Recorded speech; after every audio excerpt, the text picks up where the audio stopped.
Welcome to the Shuffle Curious podcast. I'm your host, Patty Lynch. Have you ever seen an amazing shuffler at a show or festival and wondered, how did they get started? How did they develop their skills? And who are they beyond the dance floor? Well, that's exactly what we're exploring in the show. We'll dive into the personal experiences of the dancers that make up our beloved community. We'll be learning more about who they are and what makes this dance so special to them. So, with that, let's jump into the show and let's get curious together. Hello and welcome to the Shuffle Curious podcast. In this episode, I will be recapping the events that occurred early in September of this year, 2023. And what I'm talking about is ARC Music Festival and then the battles that occurred before the festival as well in Chicago. So how I'll kind of split this up is I'll do two parts probably for the battles and then for the festival itself.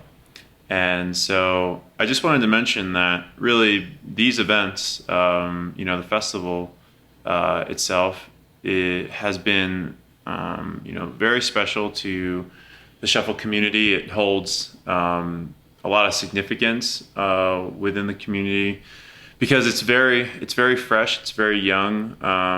It's only been happening for 3 years now, but it's a opportunity for all of us to get together in Chicago and to connect. And, with the festival now being on its third year or having its third year in the books, it's becoming more renowned, it's having more notoriety, and that's why a lot of the shuffle communities are now holding battles before this festival. Last year, the Techno Collective, with Julia hosting this event, Techno Queen, they held a battle before the festival, and then this year, Stephanie Benton, Mama Tempe, hosted the battles with the House of the Underground Collective in Chicago. So it's becoming more and more, of a driving force for individuals to all get together, like I had mentioned, and battles are starting to arise because of that. So, the participation has grown, and it's great because now that shufflers are hosting events around this festival, it's allowing many communities to get together at the same time in the same room and share energy with each other, share expression with one another, and just to create all these social ties that really strengthen the fabric of the shuffle community. So it was amazing to see. I'm so glad that I was able to be a part of it. And with that, let's kind of jump into the details here. So on Thursday, August 31st, at the Rooted Space in Chicago, they had the House of the Underground battles. And so this was one day prior to ARC Music Festival. The first day for ARC was on Friday. And so we all got together.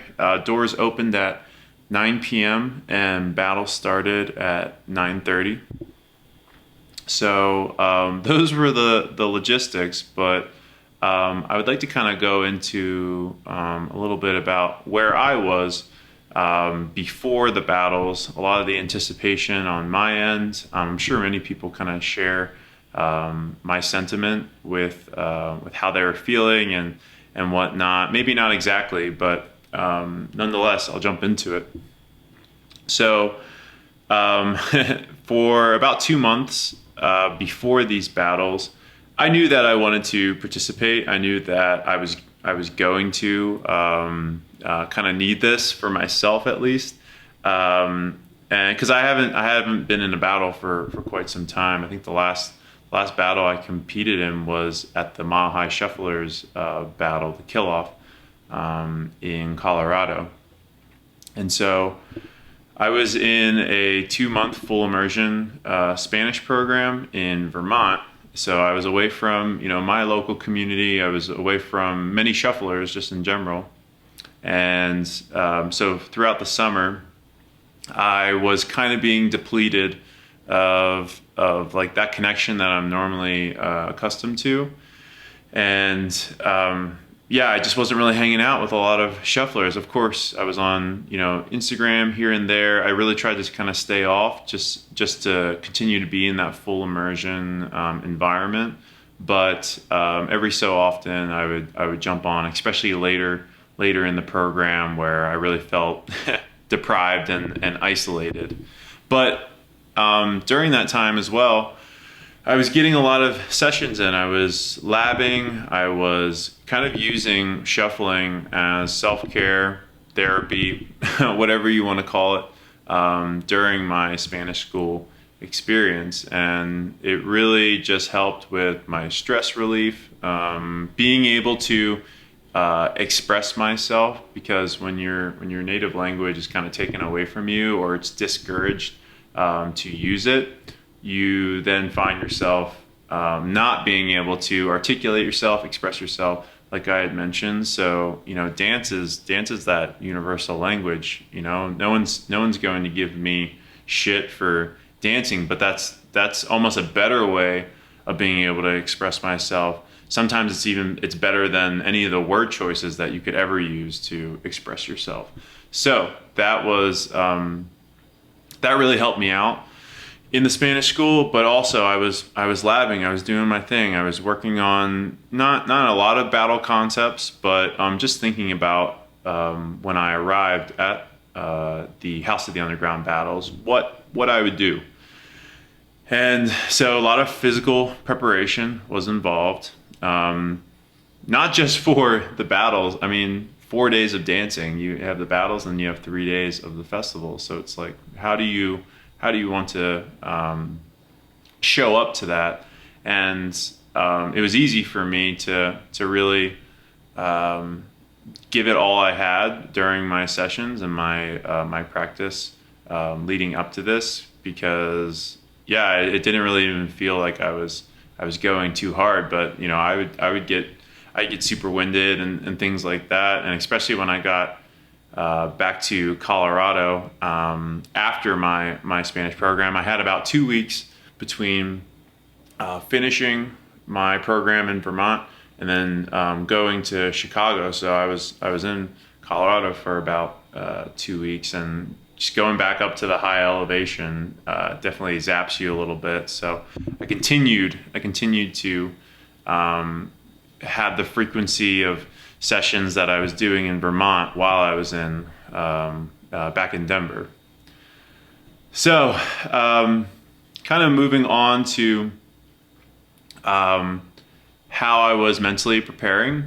I was really listening to a lot of the episodes of the Shuffle Curious podcast, especially with Jesse, Bambi, Jorge, are the big ones, but also re-listening to a couple other ones as well. Just hearing people talk about battle tips, about battling in general, I think really helped me and primed me for what I was jumping into. And then also, I did jump on a call with Jesse before I went to the battles, and just kind of had him be a sounding board for me, just me talking through kind of what I wanted to throw out there, and him giving me good feedback. And then I really did the same thing with Bambi as well, just chatted with him, and just having them be my mentors around battling has really helped. I really take their feedback seriously, and I implement a lot of what they're saying. And I test it for myself, of course. For the most part, it's been everything that they've shared with me has been really valuable, and in practicality, it works. So, a couple days leading up to the battles, I was still in Denver, and I saw that the tournament bracket was posted. So I knew that I wanted to get a little bit of intel on my opponent, my first opponent, and then my side of the bracket, where like the quadrant in which I would be battling a lot of the people there. I didn't really have to think too far ahead for like the semis and the finals, because like I've never been there before. So like if I got there, it would have just been very resourceful. But I did want to prepare for like the chunk in which I would be like the quadrant that I'd be battling in.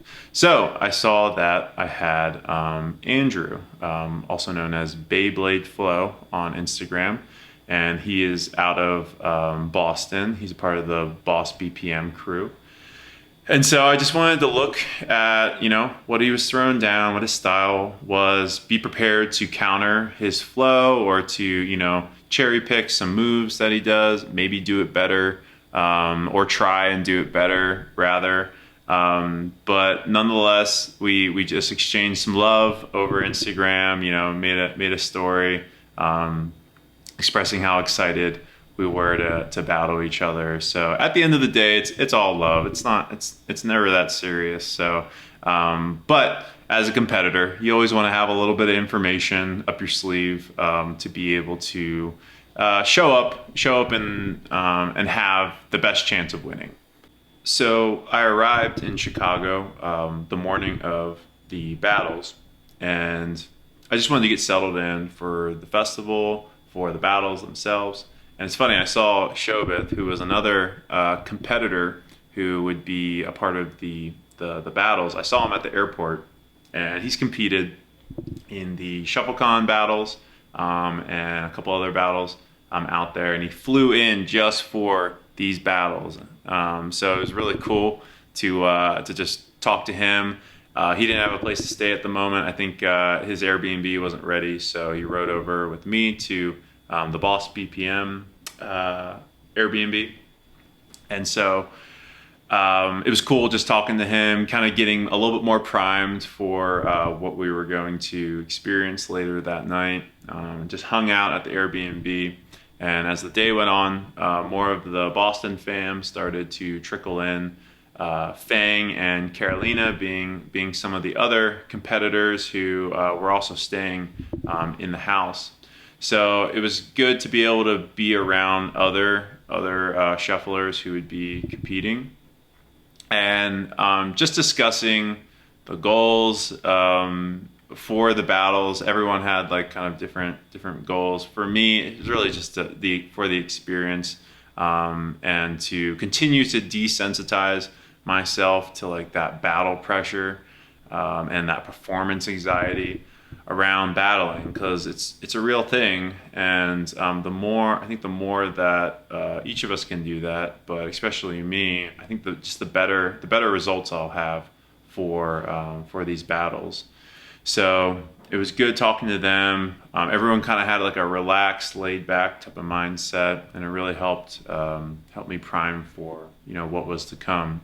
Also, I was able to get an interview with Carolina beforehand, and we just talked about a couple topics that I think also helped me just put myself in a better mindset for the battles themselves, and just less pressure on yourself. Really was the theme. Not putting a lot of pressure on yourself to have any type of results.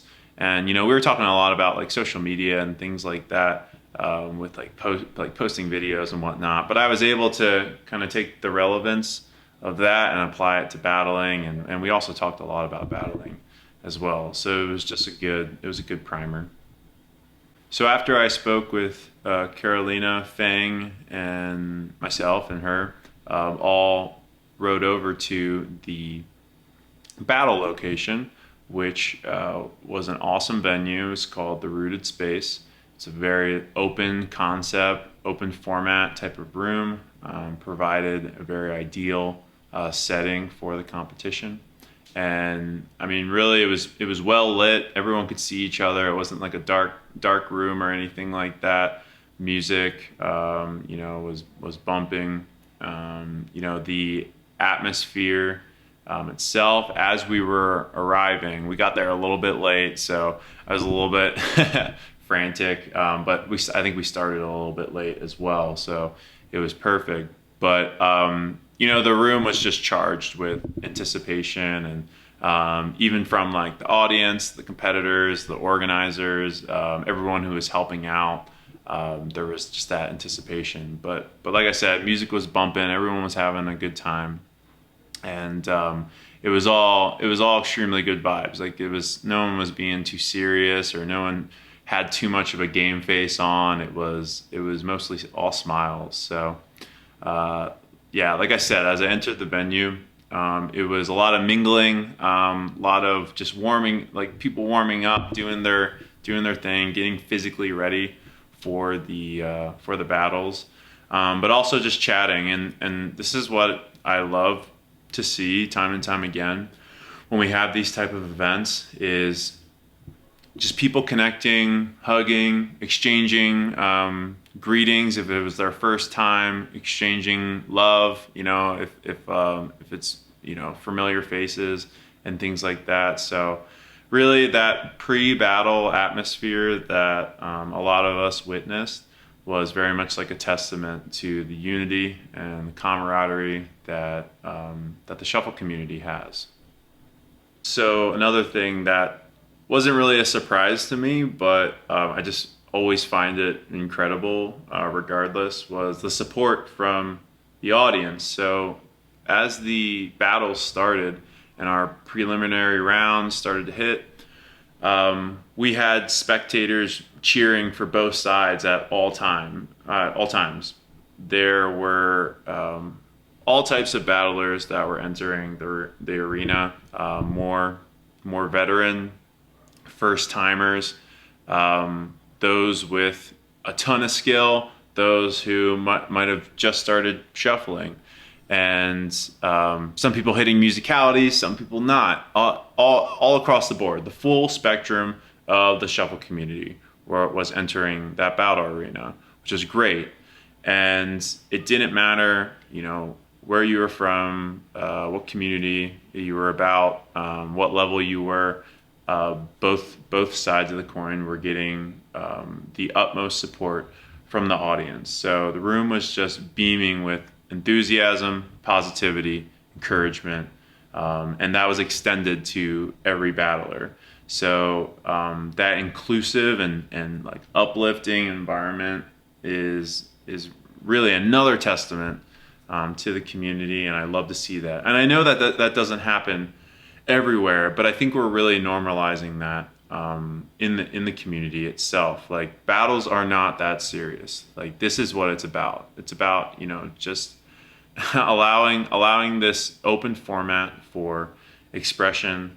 Yeah, there's another person across from you, and you're both trying to win and whatnot, but it's really just that encouragement that you're going off on a limb and you're doing something very vulnerable, and everyone is there to help you with that, and really not to bash you for trying your best. So I love it. I absolutely love that, and I hope that this is a chapter, or excuse me, this is a page that is taken for every battle that happens in the future, because it was very much an example of what we should be doing time and time again. So throughout the tournament, there were many breaks because shuffling is intense. Shufflers definitely need breaks after their rounds and between the different tiers of the tournament. So we had some dance breaks. The organizers, battlers, audience members alike all caught a groove. The DJ was just playing a bunch of different tunes, from hard techno to techno house, D&B, and it was awesome to see because the venue was perfect for these purposes, all the purposes involved. They had mirrors. It was a studio essentially, and it was pretty deep. It went pretty far back. So you had, even if individuals weren't competing as like battlers, they were in front of the mirrors, checking themselves out, getting runs in, mirroring with a friend. So it was super cool to see. As for my own battle performances, as I had mentioned before, this was a culmination of a lot of preparation. So facing Andrew, Beyblade flow, I really didn't want to leave anything on the dance floor. And I didn't want to take it easy on him either, because I think, sometimes there's a notion when you're going up against a less experienced shuffler, it's like, okay, I don't need to put that much energy into it. But time and time again, and the conversations that I've had, like, that's the worst idea. Like, you always want to give it your all. You want to treat every battle as it's your last. Some wise words from Bambi. And Andrew's only been dancing for 8 months, and so I really commend him on really two things: having the courage to be able to enter this tournament with 8 months of experience, and then crushing his round, doing the best that he could have possibly done with it, with 8 months of experience. Because as a lot of us know, especially when you don't have any prior dance battle, like 8 months of shuffling is not a lot.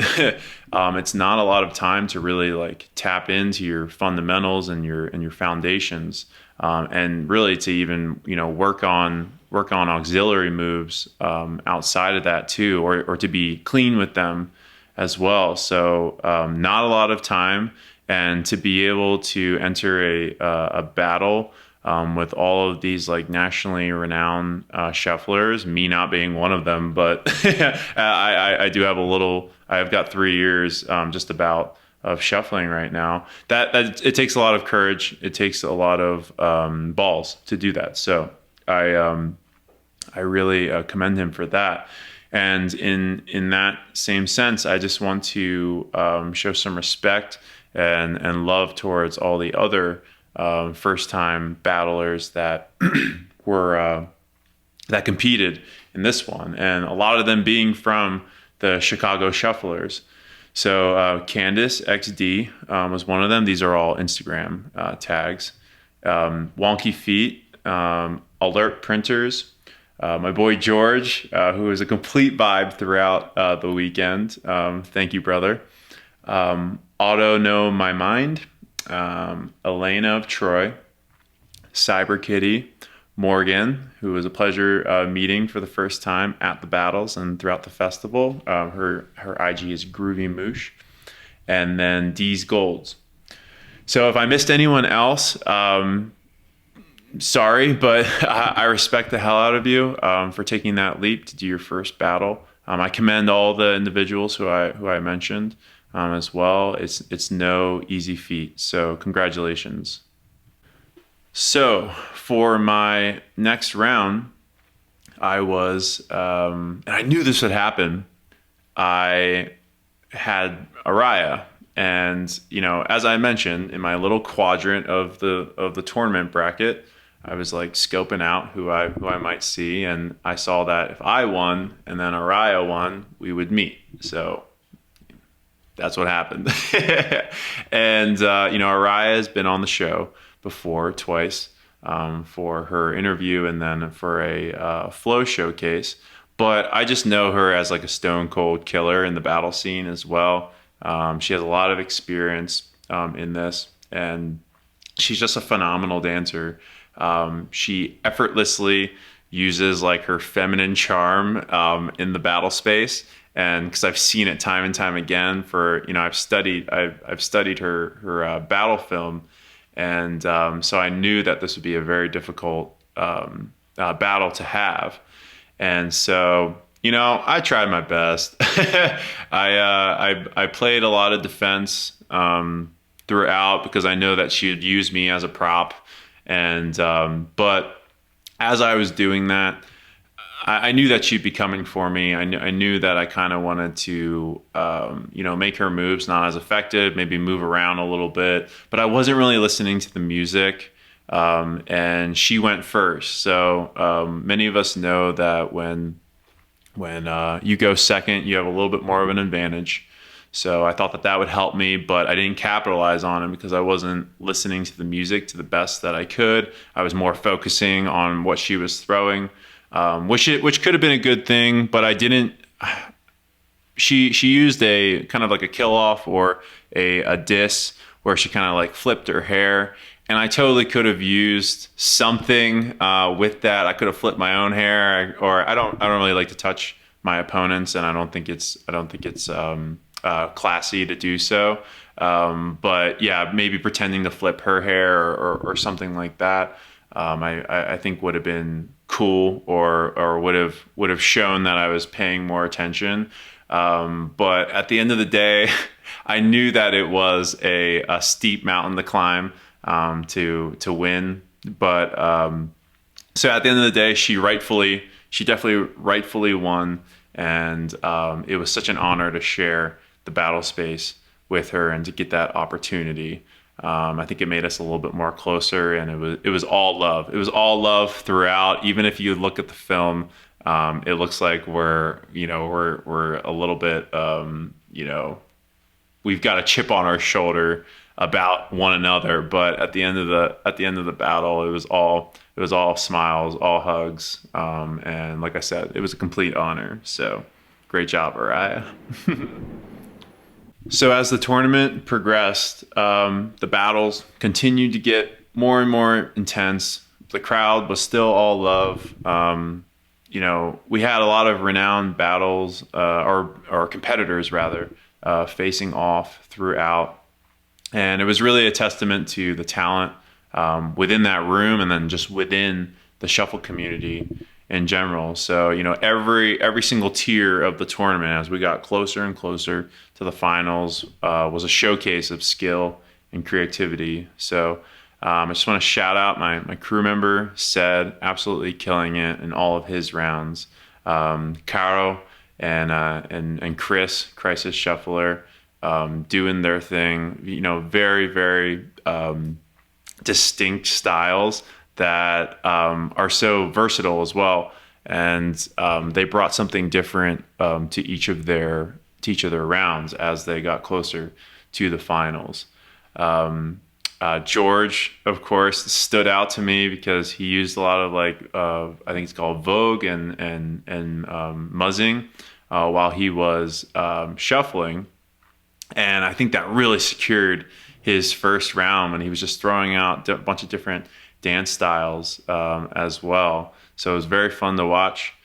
And then Katie.Coco on Instagram, just bringing her steezy Melbourne style all the way from New York City. It was really cool to see. It was I saw her at Movement, but I didn't really see her dance there. So it was cool to see her in action and to bring it. So as we made our way into the finals, the semifinals and the finals, a lot of really great shufflers, got kicked out, and it really could have been anyone's game, to be honest. There were really neck and neck type battles occurring. So honestly, a lot of people could have found themselves in the semis or in the finals. It was there was no super distinct winners and losers. It was just by a hair, and so that was great. I wish there were more ties so we could see more rounds. To be honest, more ties or more rounds just in general. But I think everything was judged very, very fairly.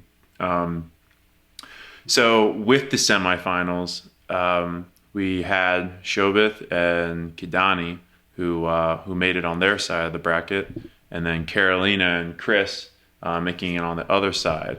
And these battles were no different, very, very much neck and neck. The atmosphere was absolutely electric from the crowd and just the energy. And one thing I want to mention here as well, I loved how the composition of the battle arena was formed, because we had people just sitting on the outskirts of that arena, people standing up, behind them. So it almost created this vacuum of energy. You saw the people from the other side cheering, freaking out, gave you permission to do the same thing. It was really just a very concentrated channeling of energy that I feel like a lot of battles should really incorporate if they haven't done so. already, because I think that just really creates the vibe and carries the vibe throughout these battles, is when, you know, we're all just centered around the action and we're all sharing the experience. We're more involved with the experience because of the proximity in which we're there, and we're seeing it. We're seeing others, the people next to us, people across from us. Like I mentioned, the individuals who are actually in the arena, like the shufflers themselves. The judges are right there. The DJ is right there. We're all sharing that experience, like in real time, instead of us, you know, being super far or anything like that. So just something that I wanted to add there. But I wanted to mention that, you know, this wasn't Carolina and Chris's first time facing off. They also threw down at the FTS tournament, ShuffleCon. So, but during that tournament, Chris won. Carolina retired her knight during that round for ShuffleCon. But this time around, Carolina actually walked away with the W, and you know, Chris was done for the night, and so it was all respect, it was all love, but it was very cool to see their prior history and then them facing off this time again, and then Caro being the victor. And then for Kidani and Shobith, both of them are homies from Florida, so it was awesome to see the familiarity between one another, and neither of them held back for that reason as well. They, you know, even though they knew each other, they knew how capable the other was. So it was super cool to see those rounds, and eventually Kidani won that round and moved into the finals. So it was Kidani versus Carolina, and this was quite the show of stamina moving into the finals, because there were 3 rounds, and really as these rounds started and we were rolling through it, there were just battle concepts coming out of nowhere. I feel like, I don't know if they were saved or if this was planned or whatever else, but it seems like a lot of resourcefulness was occurring during these final rounds, as the BPM increased as well. Like, these dancers have already been dancing pretty much all night, and now they have the hardest songs, and they have to, you know, perform with more versatility than ever. And so, you know, Caro is like digging Kidani's grave and putting him in there, you know, and just really acting it out for the audience to understand. And then, you know, Kidani was throwing out a bunch of risky hat tricks and nailing them. So really, they were just going back and forth with all these different concepts and performing their fundamentals very, very well throughout, without missing a beat, or without unintentionally missing a beat. And so it really was it was a dope showcase of both of their skills, both of their preparation for this. But we had one victor and one victor only. The winner of the House of the Underground battles was Kidani. And it's very cool. I'm very happy for him. This was his first national tournament victory. And it was very much a testament to how much he prepared, his skills, and the dedication to develop those as well. So I wanted to make sure that I had Kidani go ahead and chime in and offer his reflection of what happened leading up to the tournament, and then during, and of course after, how he's felt. So I made sure to get some voice notes from him and ask him a couple of preset questions about his experience. So the first question being, I wanted to know that, you know, leading up to the victory, what motivated him to compete in another national level tournament, and how did he prepare? So this is our House of the Underground champion, Kidani. All right, we're really out here. um, First of all, I did want to say thank you to Patty. I really appreciate you reaching out and giving me the opportunity to express myself and to be on the show. It's something that I've been tuning into for a while now, and like I've told you, I really enjoy the show, and I really appreciate what you're doing. So yeah, man, thank you for reaching out and for giving me the opportunity. All right, so diving in, leading up to this victory and the journey through it, it was a little bit of a roller coaster just because I honestly wasn't even sure if I was going to go to ARC or not. I had a lot going on at work, and yeah, just a lot going on at work, and so I wasn't sure if I was going to be able to make it. But once I got that green light, which maybe happened like 2 weeks beforehand, that I was going to be able to go. Yeah, it was just a full send, and I knew that I had to compete. I had a lot of the Florida homies already on the lineup over there. And I just felt like I just had so much more to give. I just still had that itch from ShuffleCon. I got bounced in the second round, and oddly enough, it was by Caro, who was also on the lineup already to compete in that tournament. So that was definitely another motivation for me to get back out there. But yeah, I honestly felt like I just had so much more to give, and that I didn't perform to the best of my abilities at ShuffleCon. Um, you know, I didn't switch my mindset to what the conditions were at ShuffleCon. Um, in that tournament, we only had 30 seconds to dance in each round, and I did not switch my mindset to be able to give everything that I had in those 30 seconds. I still played it the same way that I have with most tournaments, which is where I kind of start out slow and build into my concepts and a lot of what I like to do. And by the way, this is this is not me trying to bash ShuffleCon or anything, um, but yeah, it's just honestly how I feel. Like I just feel like I had so much more to give, and in that tournament, in those 30 seconds, it didn't allow me, or I wasn't able to portray everything that I could have done. But yeah, so I still felt like I just had so much more to give, and I really wanted to win one. So yeah, I was definitely very motivated, not just by the people that were in there, but just by my own desire to compete and to go out there and prove, not just prove to myself that I can do this, and that I do. Yeah, that I can do this. In regards to my preparation for the battle, it was a lot about getting my conditioning right. For me, I feel like I've been dancing pretty consistently even before I was sure if I was going to be able to make it or not. So it was just mostly getting my conditioning right, making sure that I was prepared to go into those later rounds with those faster BPMs, assuming that that's what it was going to be like. Just that was one of my biggest learning lessons from the previous one of the previous tournaments that I competed in, down in Miami for the TC battle mode.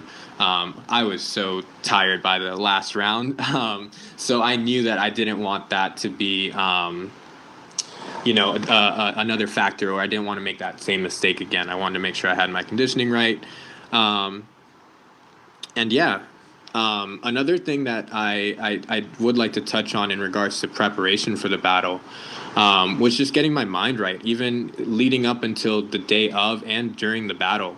I had a couple people come up to me just saying that like I just looked different that day, or that like they hadn't seen that look on my face before, and it was just because like I was just very focused. I was in my own little world for most of the battle. Like I was trying to cheer on my friends, but I was mostly just in the back, or going in front of the mirror and dancing, getting mental reps in. Even when the music was playing and the people were battling, like in my mind, I was dancing. I was literally dancing and just creating and going over concepts and combos that I would be doing to that song. And I really think that that was something that really just helped me just be be able to be creative in the moment once it was my turn to go. Um, Another thing that I did for this battle that I hadn't done in the past was I actually took the time to write down, like in the notes on my phone. I wrote down all of the combos and hat tricks and stuff like that I wanted to use, just like in a detailed way. And yeah, I had them on my phone, and I would literally just go on my phone in between rounds and just go over them and read them in my mind and play them out in my mind. And that allowed me to just have it at the forefront of my mind. Because in the past, I've gone into tournaments and like, again, right, I feel like I had so much more to give, but like I didn't use half the moves that I wanted to do, or all the combos that I wanted to do, or hat tricks that I wanted to do, just because you get so caught up in that moment that you don't think about everything, right? So I think that was a big factor that allowed me to use a lot of the things that I wanted to do. And yeah, and just to kind of add on to that, it wasn't so much like I would read them and then say, hey, this is the combo I'm going to use in this round. It was just more so going over the ones that I wanted to use, and then just having them at the forefront of my mind, so that when it came time to battle, if the music was right for those concepts or for those combos, it would allow them to come out. But yeah, that was a big part of my preparation, even throughout the battles. Next question for him was, what was going through your mind as the judges announced you as the winner? Can you describe that moment? The moment that I won, I couldn't believe it, to be honest. Like it felt amazing when I felt Mama Tempa raise my hand up, and then from there it was honestly just a blur. Like I just remember Chris running up to me and picking me up. um and then just the rest of my Florida homies just coming right at me. Mars, David, Kayla, Shobith, everybody just coming right at me, and they were just yelling and screaming, and we were just jumping around. Yeah, I mean, it took me back to when Chris won at ShuffleCon, and I ran up to him, and I was just like, I don't know, man. It was a beautiful moment.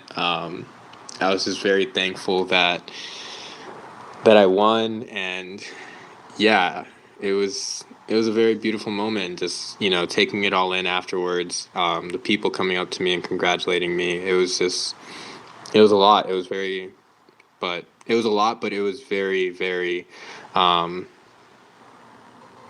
rewarding, and just very, yeah, it was just a very amazing moment.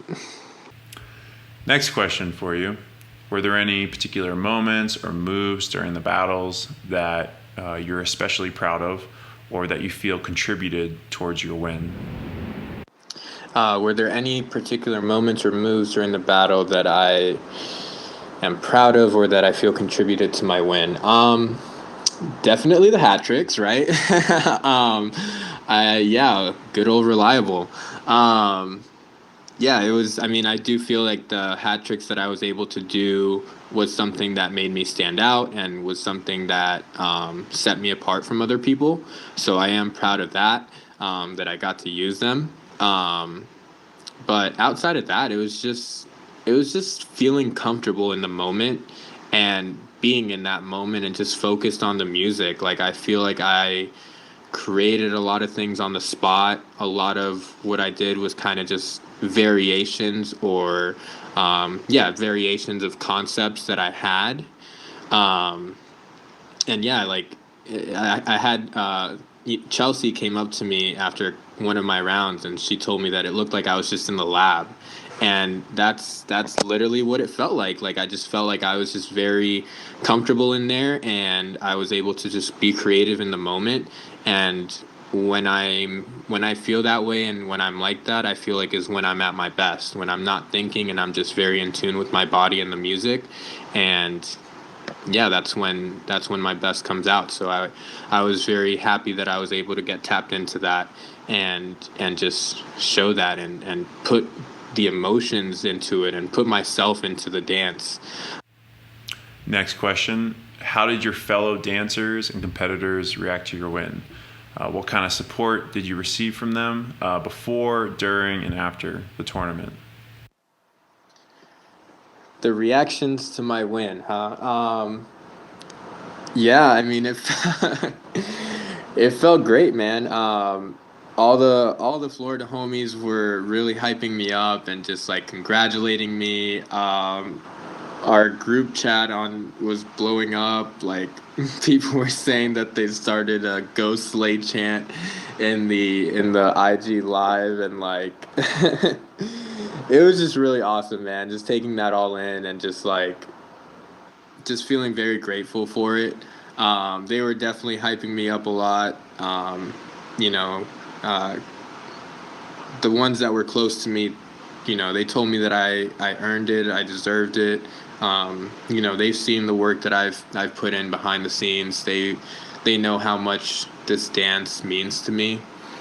Um, and yeah, it just felt really great. A lot of people like after the tournament, because afterwards, for the people listening in, we did go to ARC the next few days. Um, and yeah, just people were coming up to me saying that I inspired them, or that the way that I dance is just different. And just hearing that from other people really, it felt really good, because I do try to be a little bit different with my dance. I do think that I'm a little bit unique, and um, the emotions and the way that I move, I want it to be different. And I'm a big proponent of just putting yourself into the dance and just creating your own style. So I hope that I inspired other people to do that, or to find a way, or yeah, to find a way to do that. And just hearing all that stuff, it inspired me to just keep going, to keep dancing, and to just um, keep doing what I'm doing. Um, yeah, it just felt very great, and I'm just very grateful for all of it. I really try to just be in the moment whenever any of those conversations come up, because um, they're very important, and I really appreciate the people that just came up to me that don't know me or have never met me, and just took a moment to introduce themselves to me, and just say some really kind words, or some words of inspiration, or encouragement.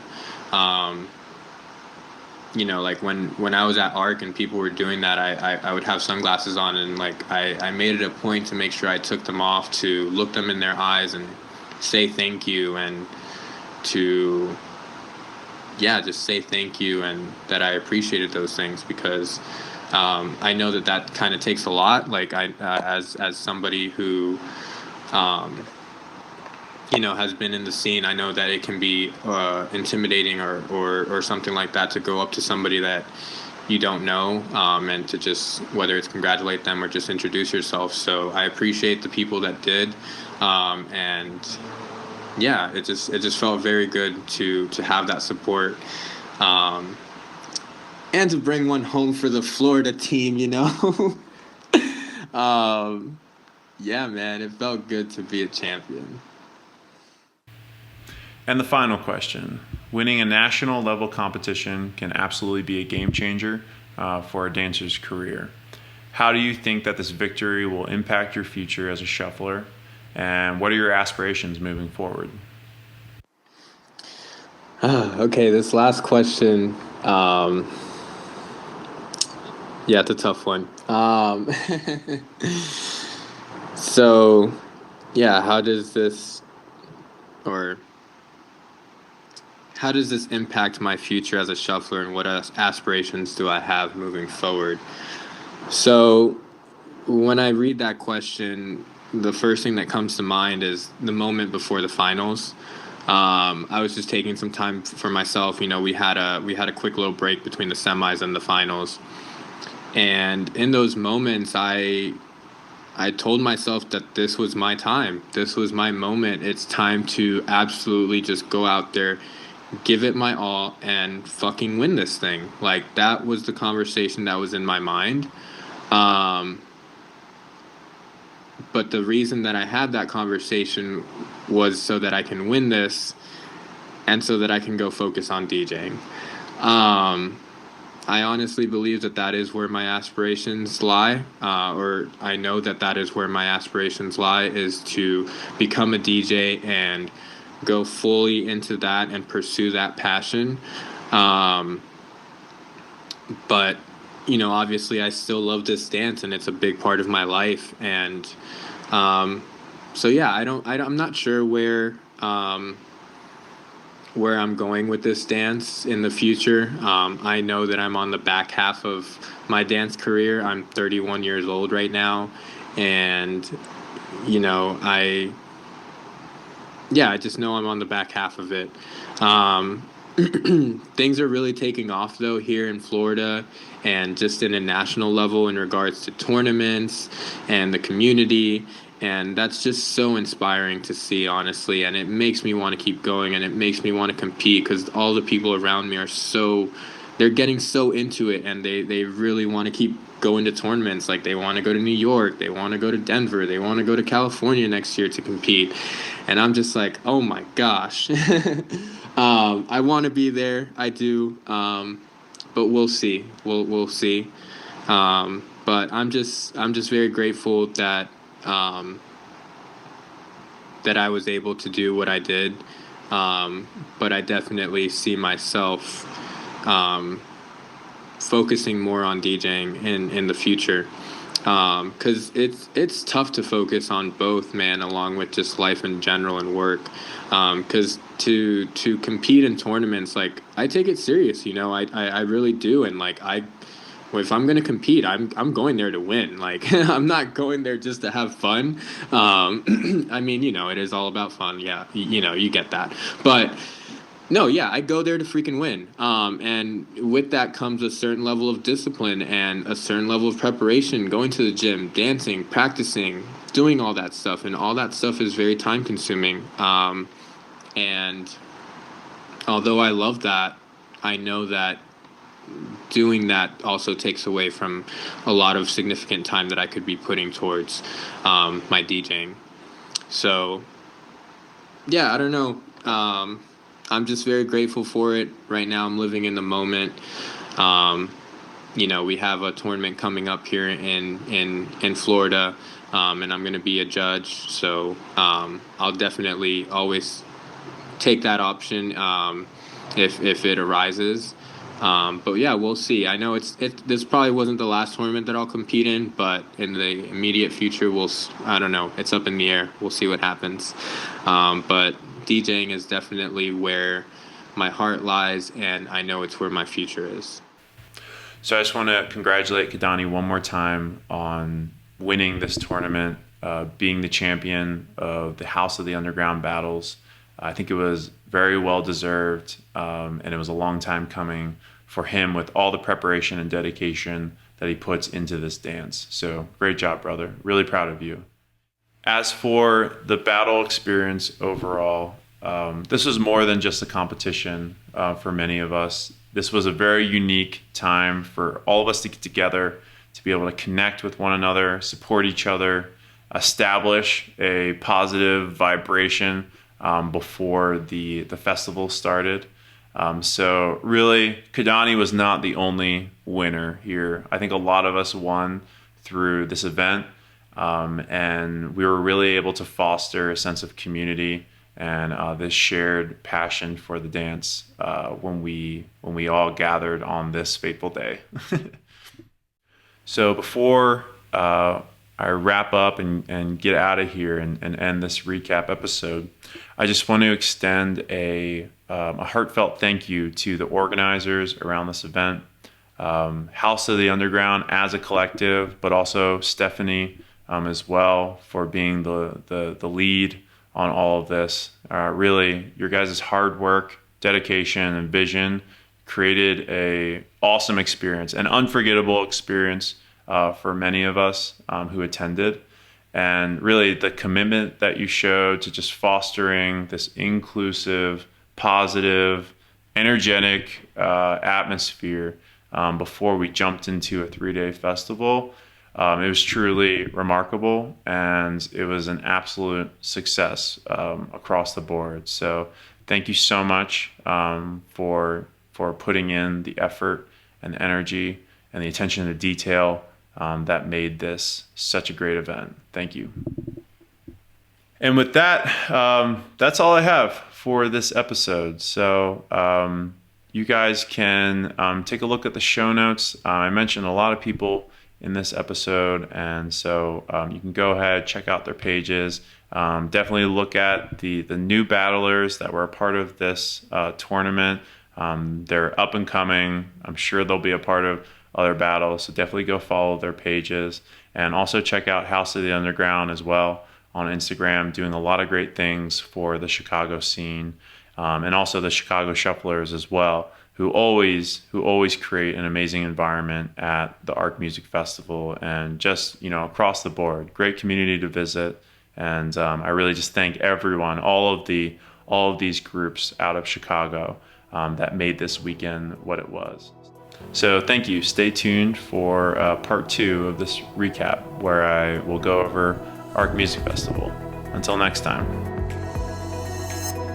Thank you for listening to the Shuffle Curious podcast. I hope you've enjoyed the show so far.